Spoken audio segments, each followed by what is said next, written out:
All right. Godzilla, King of Monsters. Yeah, I would say he's the king of the monsters. This movie was interesting because we were really looking I was forward to really, yes, I guess we both were, but I was really looking forward to this one, mainly because of the first Godzilla from 2014. It was Gareth Edwards. He directed it, and it was one of the better action movies I had seen in a long time. Really it was so fun. It really was. I rewatched it within the past week, and I remember I texted you and I was like, "No, it's good, man. Godzilla is great. Yeah, like first one's it's good, really good." Now, I was a little indifferent towards Kong Skull Island. Like it was fun, you know. To me, I think the reason I liked the first Godzilla was what a lot of people didn't like about it, and that was the fact the story centered around people. Yes. And Godzilla and the monsters were just happened around the people. It was that Jaws effect. Yeah. Where they would like tease him, but you never saw like full on Godzilla, and then when he did finally do work on screen, it was so much fun. Yes.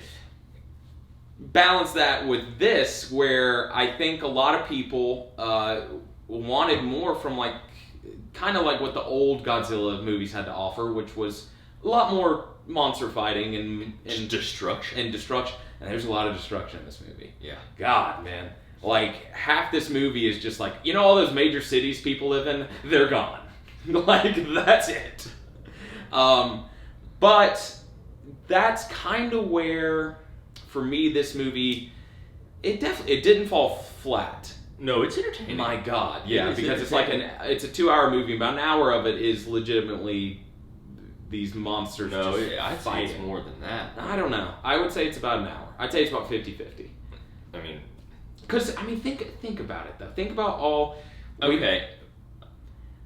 Let's just say this. This movie, if that's the case, the movie only should have been an hour long. This movie's pretty dumb. The human element of this movie was pretty dumb. The premise of how this all gets started. It's predicated on a stupid decision. Yes, it was. And I know what their mindset was very Thanos-esque, which was like, we need to... There was a lot in this movie, and I haven't mentioned it yet, but there's a lot of times in this movie where a bad decision is made, and they don't even see the repercussions yet, but it's like almost right after the decision 5 seconds after, it's like, oh no, we screwed up. It's like, yeah, we could have told you that. I mean, that's literally... And then you see the repercussions play out. Immediately. Like, the whole movie's predicated by them letting King Ghidorah, which is the huge... Well, it's not them. It's the eco-terrorist and Sofia Vergara, who's... No. That's the woman from Modern Family. Vera Farmiga. Vera Farmiga. He's dyslexic. give him a break. Not even close. You're not even close. Two totally different actors. But well, wouldn't that be interesting? That for all we know, that might be Kong Skull Island. I mean, Kong versus Godzilla. But yeah, it's Charles Dance, who's Tywin Lannister, right? Yes. Charles Dance and Vera Farmiga kind of decide that, and she does it because she is grieving over her dead son from the first one. Yeah, that didn't have... I didn't see the correlation between that. I know, but that's what it was. It was like that was her thing. She wanted to save the world. They were eco-terrorists, so it was very Thanos-like, where it was like, we're gonna save the world by setting all these monsters kind of. The monsters are supposed to bring balance, and in a way, like it's like Thanos, where it's like kind of you can see their perspective. But how they go about doing it, it's like, we could have... And this it goes into one of the parts, one of my biggest issues with the movie is you find out, what's the Ghidorah? Is that his name? The other apex? Yeah. Yeah, the three-headed... Yeah, it's King Ghidorah. King Ghidorah. There's a moment, they let it out, and the other people are like... It's like the moment they give it the power, all of a sudden they find out, oh, he wasn't actually an apex predator. He wasn't from here. He was an alien. He was an alien. And you're going, well, wait a minute. How did you come across this bit of information now? Within the 5 minutes? Yes, after it's let free. Yeah, there was no extensive research. It was like, oh, we didn't read down far enough in Google. Because what... that's honestly what it felt That's literally what it was like. The premise is that, yes, all these they were like titans. They ruled the world before humans came along, and they would always restore balance to the world. And then it's like we're going to do the same here. Oh, turns out Ghidorah, was an alien, and he doesn't want to bring balance. He just wants to destroy everything. Yeah, he wants to. He was like, God, guys, like that made me mad. But the action sequences that come from that are pretty awesome. The good news is once Ghidorah is let free, Godzilla is alerted. Godzilla is like, okay, I got to go do work because he's the other apex. Yeah. And from that's what 30 minutes in. And that's when you're like, okay, like this is what this movie's going to be. And it's more of a throwback to like the old Japanese Godzilla movies where it's like, you don't focus on what the humans are doing. Like you should be focused on these monsters going toe to toe. And they do. They go toe to toe. And the way these action sequences are crafted, they are like we thought from the trailers, they are legitimately gorgeous. They look great. Well, all the monsters look really good. Well, it's not. I'm not even talking CGI. I mean, just like the actual. There are several parts where you could just like kind of take a picture and it would look kind of like a painting. Like it's legitimately kind of gorgeous. And I will say though, what I liked about the 2014 one, the first one, was you didn't see it much. And then, but at the end, you got a lot of wide angle shots of the fighting.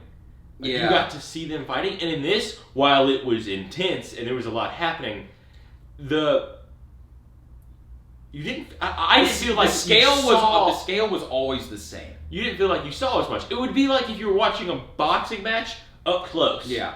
Where in 2014 it was like you were. I don't know. I disagree. The first time you see them when they're in Antarctica, you can kind of see how big they are. It looks almost like Mortal Kombat, where it's like they're getting ready, and they fight.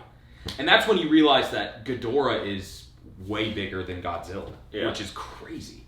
Because the way they set up Godzilla in the first one is he's massive.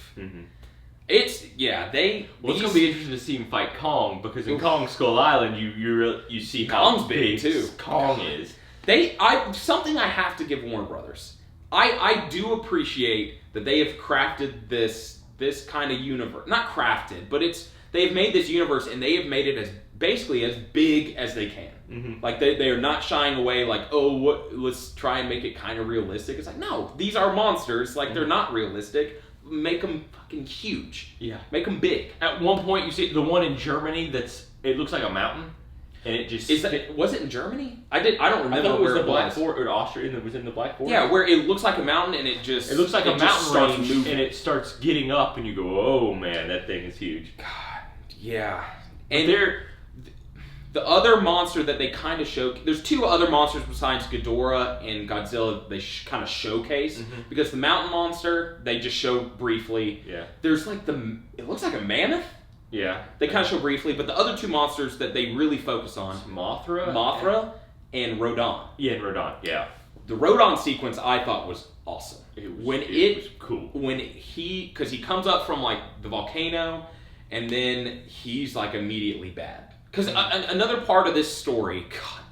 Another part of this story is that Vera Farmiga has created this machine that can emulate the frequencies at which they can communicate, and humans are trying to give off a frequency that the humans are like apex predators, so that they can kind of almost control them. Oh my god, this movie was bananas. It was so crazy. It was retarded. It was I'm sorry, for lack of a better word, it was pretty dumb. It was really dumb. I mean, it was bad. Well, okay, how did you feel about...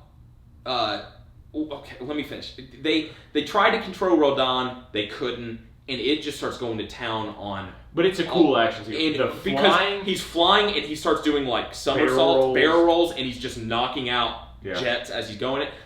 The most unfortunate kill was the guy that his plane was malfunctioning. He's like, all right, I gotta get out of here. He clicks the ejector. He ejects right into its mouth. He just immediately dies. I laughed out loud in the theater, man. That made me kind of laugh. But that whole sequence was awesome. There's Mothra. That's those when Mothra finally spreads its wings. That's another gorgeous sequence. And they also Mothra is loyal to Godzilla. Like it seemed like Godzilla was like king and Mothra was queen at one point. They make that statement. Yeah, that she was queen. That she was queen of the monsters. Yeah, and she does work at the end like that. Yeah. That's pretty satisfying because she's also key in that whole middle part where at a certain point they think Godzilla is gone, and they have to go. They find him and they have to. Well, they have to figure out if there's any other monsters that can challenge Ghidorah, and there's not really. But the only one that seems willing to do it is Godzilla. Mothra. Sorry, I didn't mean. And Mothra's not really doing that. She's just not listening to Ghidorah, and she's out looking for Godzilla. And this sequence, I thought was simultaneously cool, but also pissed me off. The humans find Atlantis. Well, it's Atlantis. It's Godzilla's home underwater. I don't think Atlantis has giant Godzilla.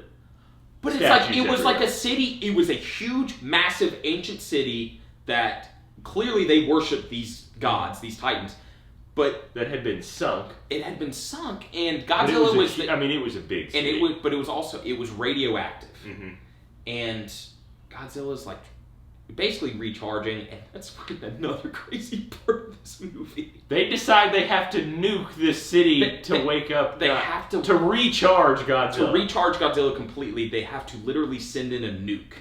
Which, also, the reason I liked it, because it also had the best human element of the story, was Ken Watanabe had to go in and do it himself. But, God, I leaned to my brother. That was about halfway through the movie.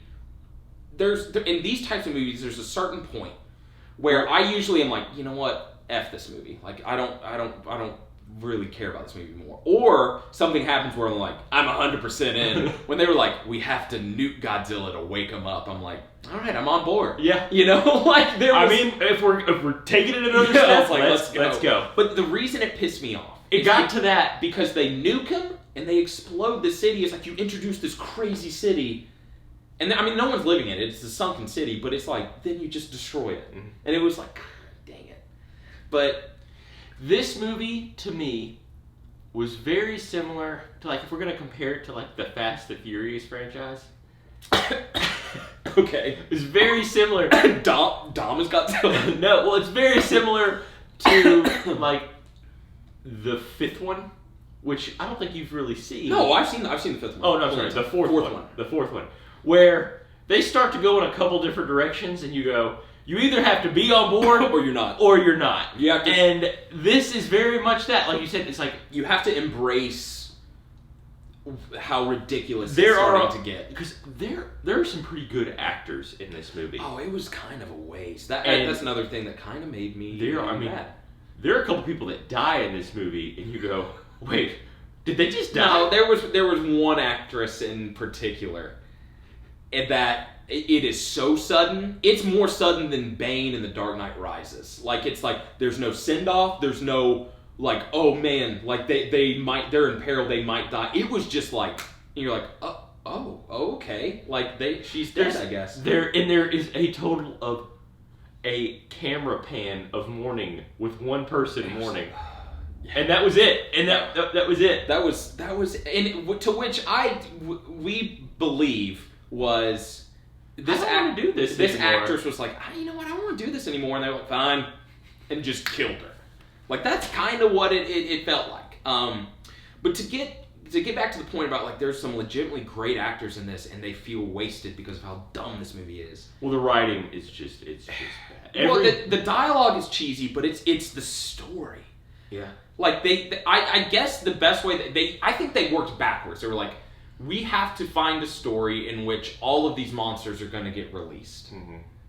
But then they were like, it felt like almost like last second. They're like, okay, we're going to set this one free, and this is just, they're all going to awaken because they're going to listen to Ghidorah. And this one was going to end up being an alien, and then but the eco-terrorists are going to be, it was on purpose because they wanted to kill off humanity, but to like restart. Like And then, Vera Farmiga changes her mind so quickly. She does it. She lets Ghidorah free, and then it's like, we made a mistake. It's like, well, the plan is already in motion. Yeah. You can't fix this. Like, you've set out what you tried to do, and now you're like, we may have fucked up. Like, yeah, you did. Like, God, it made me that I would have rather seen her kind of still stick with it. Yeah. And another character, Millie Bobby Brown's character. I was actually And pleasant. I thought she did fine. The first scene where she was actually having dialogue with her mom, I was like, oh, she's actually. Yeah, because I was worried about that. I think we both were. I was worried she was pretty bad. And she's not bad. Her character is also pointless. Yeah. No, there's no point at it her being in this movie at all. My theory, I think you said it too at one point, is that I think it's setting up that she's going to be the damsel in distress for Kong. You think so? Yeah. You think she's going to be the draw? Yeah. Like, I think that's because in this movie there was no need for her. The story was already set up that because Kyle Chandler and Vera Farmiga are spouses, and they had their oldest child, who was their son, had perished in the events of the first Godzilla. Mm-hmm. And they both have kind of dealt with it in their own way. She joined an eco-terrorist organization, and he's out in Colorado doing his own thing. Yeah, But filming wolves. But it's like why Millie Bobby Brown didn't have to be in it. No, you could argue, okay, she had to take the communication device To Fenway. But that could have been easily rewritten by just saying Vera Farmiga saw identity. You got okay, I got it right this time. You're good for you, champ. She could have seen the destruction and taken it herself. Yeah. It actually would have made more sense because she would have had more access to the device. That part also made me mad because this device is kind of under lock and key. It's what everybody's fighting for. Everybody wants. The eco-terrorists are holding it down. And Millie Bobby Brown's with Vera Farmiga, and she just steals it and gets out of there like it was no problem, like effortlessly. And I'm like, that thing would have been, people would have been focused on how they were talking to the monsters. I mean, it was the key to all of it. And she just stole it so easily. Yeah. Oh, man. God, as y'all can tell, it's a very frustrating. The movie's dumb. But then they'll show a monster fight, and you're like, I'm back on board. I'm back. Oh, the final actions part in Boston. I don't know. There was a lot of radioactivity going on. By the way, Boston is now Chernobyl. Yeah. No one can go back. Godzilla detonates like 3 times. Yeah. And it's because of the nuke. And another cool scene was where Ghidorah bites into that like electricity thing, and he then like is spouting out like electricity from his body. So much happens in this movie. Dude, so much of it is absolutely. I mean, we don't need to keep going into it. But it makes, you know what?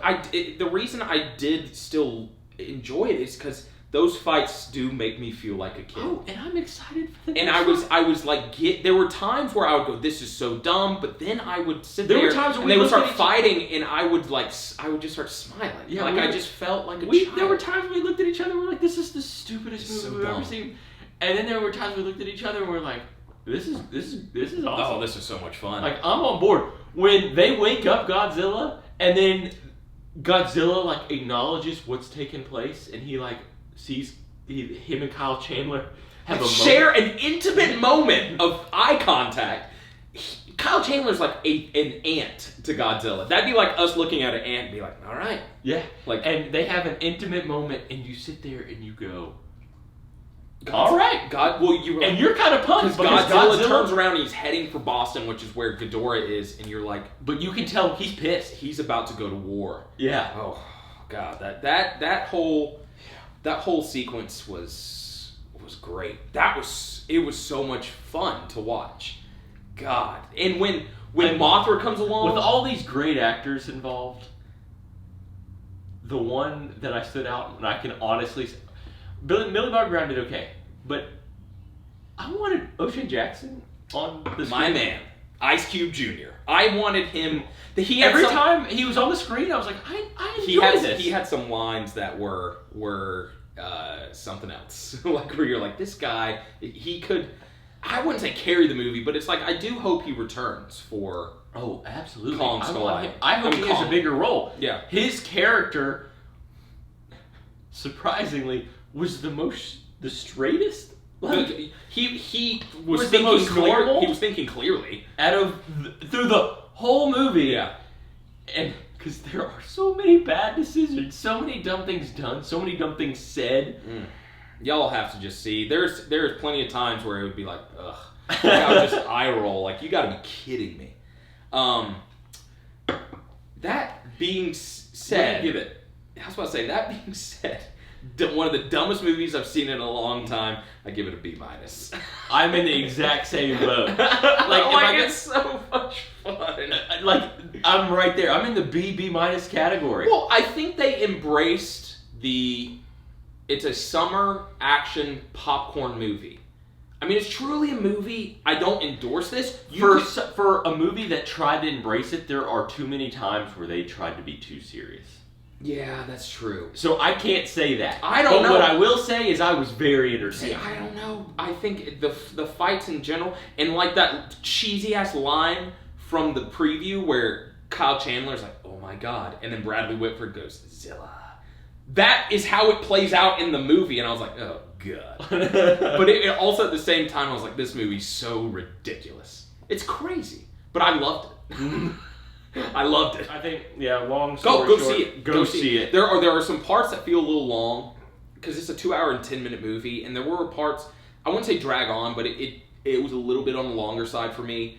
But it's supremely entertaining. It's so much fun. Really ridiculous. It's ridiculous, but I think you would, if you paid for it, I don't think you'd be disappointed. You would get your money That being for it. said, go see it on the biggest screen. It's a popcorn movie. It's meant to be seen on the biggest screen. For sure. See it in IMAX, see it, and the best way you can see it, go see it that way. Yeah. Because it's not only is it the biggest screen, it's that sound. Yeah. Because when Godzilla is roaring, like you feel it. Mm-hmm. Like it's that rattling, like it's fun. But yeah, that was it about met kind of what I thought it was gonna be. I wish it wasn't as dumb, but that's my real gripe is that the story is they're dumb. making it up.